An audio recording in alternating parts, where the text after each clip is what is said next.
So this is 4T, and you can kind of see here the connectivity, the runoff off 3 green, and we mowed all of this short and right around this way on this side of the bunker. It'll all be fairway cut. Rolls right up here on the 4T. Everything is looking really nice. Color is unbelievable.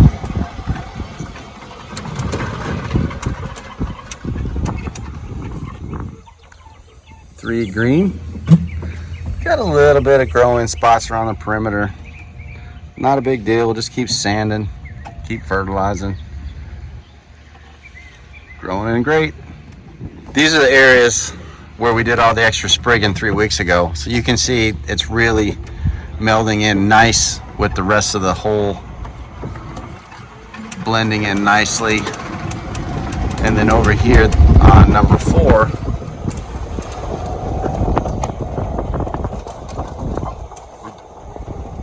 some of these, we're just now starting to really begin to cut roughs. But on this hole, number 4, this is where water restrictions really kicked in. So a little bit thinner, but charging along really nicely.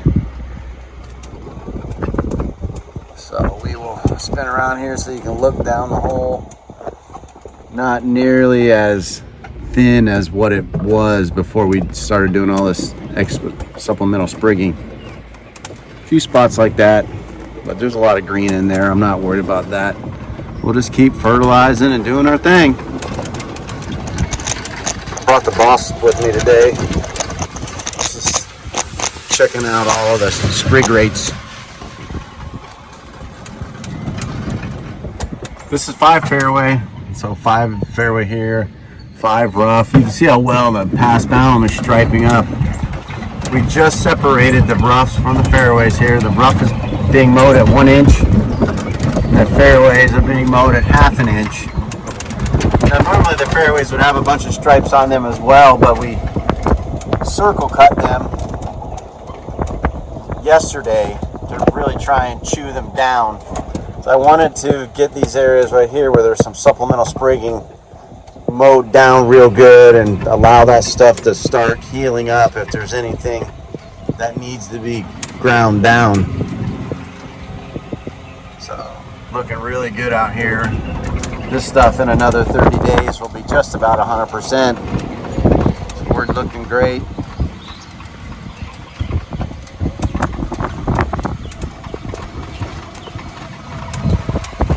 And on 5, so the fairway's going to come up to 5, and it's going to go, the approach will go through this bunker, and it's going to go around the green that way. And I'll show you what this is going to be like over here. So that's 6 green right there. But we took the fairway cut, you kind of see it goes back towards the tee. And we didn't want to extend the waste bunker area over here because we didn't want people to think that this would be an appropriate exit point to go back to 6, or potentially be in a line of fire from 6T.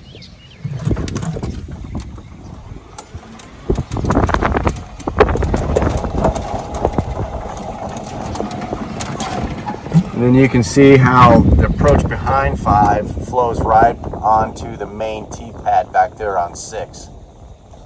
And then all of this area down the side of 5, this is all going to be shortcut runoff. And it, again, all continuous right onto the main tee pad there.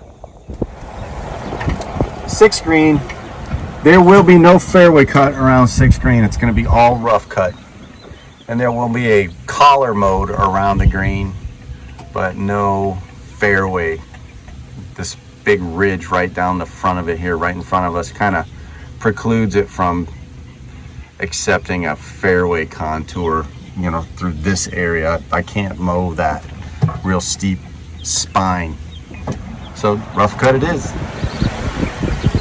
This is what you see all afternoon out here. Even though we have this much grass on the ground, we still are constantly watering. How much water? We're using 5 million to 8 million gallons a week. Now last summer we were using 5 million gallons for the month. We were getting a lot of rain too, so somewhat have to normalize those numbers, but it takes a boatload of water to grow a golf course in. A boatload. So there's 9 over there, water's running. You can see down 8 way back in distance there, water's running back there. This is 7T, gorgeous color. Looking good. This is 7, so you can see some more of the supplemental sprigging. This was done 2 weeks ago. So it's nice and green, it's just been mowed. So it's doing well. We just got to give it some time, give it lots of water. It's getting ready to get watered here and shortly. Some more here across the approach, but it's doing well. A lot of green in there. Here's 7 green. So what we do here on the perimeter, why it has like this, is the first thing that we do after this is planted and this is planted is we spray a Roundup ring around the two. Actually, a Roundup ring, basically creating like a DMZ between the two. And then we just let them fight it out. We just kind of set both of them back and then let them go at each other. That way, this doesn't have a chance to charge into the green while the green is getting established. We don't have to worry about the green trying to fight its way out this way. We just kind of punch both of them in the face and then let them go to war once they're both good and established. And then what we do once a week is we chemically treat the perimeter of the green to keep the paspalum out as best we can. Now, you can chemically remove paspalum out of Bermuda grass. The challenge is getting the Bermuda grass out of the paspalum. That's why we went through all the pains in the process of removing as much Bermuda grass as we possibly could when we were preparing to start the construction. Now, we still have Bermuda grass patches around the golf course from the fairways and roughs and all that kind of stuff. It's impossible to eliminate it all, but hopefully we will be able to manage it and suppress it enough through the growing season that in the wintertime it's not that big a deal, and then the following growing season we can come in and do some Roundup and some spot sodding and stuff like that, and then take it out. This is the back of 7, by the way. There's 7, and then you can see the big runoff all the way around the green. And then this collar runoff area, short grass, comes over here, and it will run through here right over to number 8. That's the red tee right there. So it'll just funnel right in and right up on the red tee. Hole 9.